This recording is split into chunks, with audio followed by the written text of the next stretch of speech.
Young tiger junior NTR 10 ఏళ్లుగా fans కి ఇచ్చిన మాట నిలబెట్టుకుంటూ వరుస బ్లాక్ బస్టర్లతో దూసుకువెళ్తున్నాడు. టెంపర్, జనతా గ్యారేజ్, అరవింద సమేత నుంచి ఆర్ఆర్ఆర్, దేవర వరకు ప్రతి సినిమా ఒక మైలురాయి. రాజమౌళి మాయతో ఆర్ఆర్ఆర్ వరల్డ్ వైడ్ సంచలనం సృష్టించింది.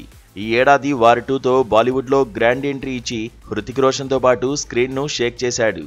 వార్ 2 సినిమాకు మిక్స్డ్ టాక్ వచ్చినా ఎన్టీఆర్ మాత్రం హ్యూజ్ ఫ్యాన్ ఫాలోయింగ్ సంపాదించుకున్నాడు.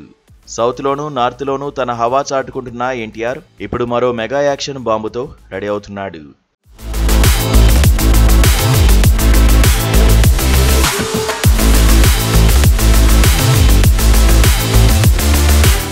కేజీఎఫ్ సిరీస్, సలార్ లాంటి యాక్షన్ థ్రిల్లర్లతో బాక్సాఫీస్ ను షేక్ చేసిన డైరెక్టర్ ప్రశాంత్ నీల్ తో ఎన్టీఆర్ కాంబినేషన్ అనగానే ఒక్కసారిగా షేక్ అయింది. మైత్రి మూవీ మేకర్స్ భారీ బడ్జెట్ తో నిర్మిస్తున్న ఈ సినిమా పాన్ ఇండియా స్థాయిలో రిలీజ్ కానుంది. షూటింగ్ శరవేగంగా జరుగుతోంది. ఎన్టీఆర్కు చిన్న గాయం కారణంగా ఒక చిన్న సర్జరీ జరగడంతో సినిమాకు కొద్దిగా బ్రేక్ పడింది. దీంతో ఈ సినిమాపై నెగటివ్ ప్రచారం కూడా జరిగింది. ఇప్పటివరకు జరిగిన షూటింగ్ పై ఎన్టీఆర్ పెద్దగా ఇంప్రెస్ కాలేదని, దీంతో ఈ సినిమా షూటింగ్ ఆగిపోయిందని రకరకాల ప్రచారాలు సోషల్ మీడియాలో హల్చల్ చేశాయి. మూవీ యూనిట్ నుంచి కూడా సరైన సమాధానం రాకపోవడంతో అంతా నిజమే అనుకున్నారు. పైగా ఈ సినిమా కోసం ఎన్టీఆర్ సన్నగా తయారు కావడం కూడా ఫ్యాన్స్ జీర్ణించుకోలేకపోయారు.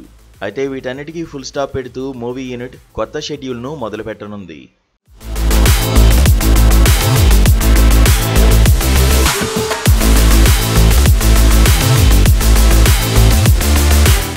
ఎన్టీఆర్ గాయం నుంచి పూర్తిగా కోలుకోవడంతో నవంబర్ 3వ వారం నుంచి మరో కొత్త షెడ్యూల్ను మొదలుపెట్టనున్నారు. యూరోప్లో ఈ సినిమాకు సంబంధించిన కీలక షెడ్యూల్ను ప్లాన్ చేశారట. అక్కడ కొన్ని కీలక యాక్షన్ సీక్వెన్సెస్ తో పాటు సాంగ్ను చిత్రీకరించే అవకాశం ఉంది.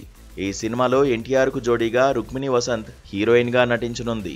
వచ్చే ఏడాది జూన్లో డ్రాగన్ సినిమా రిలీజ్ చేయడానికి సన్నాహాలు చేస్తున్నారు. ఈ సినిమా ఎన్టీఆర్ గత రికార్డులన్నీ బ్రేక్ చేస్తుందని ఫ్యాన్స్ ఆశిస్తున్నారు.